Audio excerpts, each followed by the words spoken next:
Hand washing may seem like an ordinary act, but it can have extraordinary results for a child's health, growth, and development. Hi, I'm Rebecca Brayton and welcome to WatchMojo.com. And today we're at the Montreal Children's Hospital to speak with an infection control and prevention nurse about hand hygiene and kids.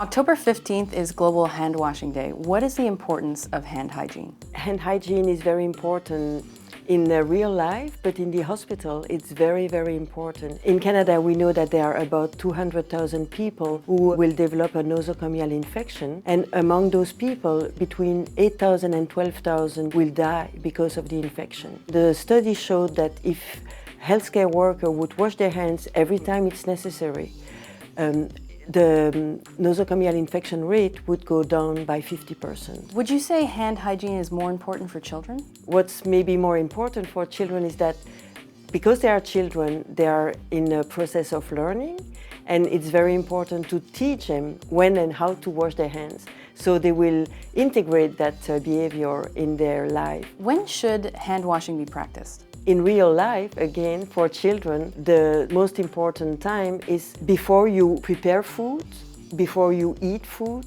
and after you use the bathroom. What can parents do to try and reinforce the habit of hand washing with their children? I think that for the children, it's important to have a routine.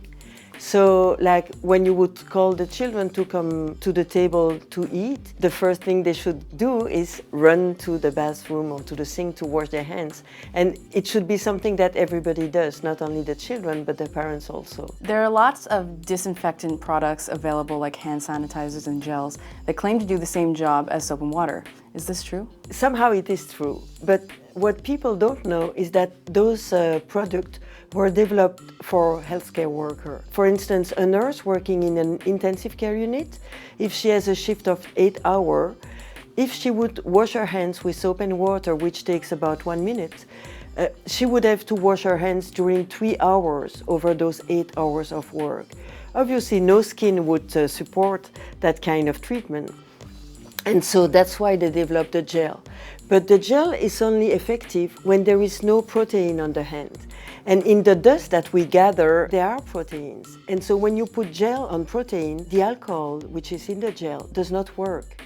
And so healthcare workers, again, are taught to wash their hands with soap and water first, and when they are working, to put gloves on every time they might be in contact with blood and secretion. And so for the children, for the family, the most important thing is to wash your hands with soap and water.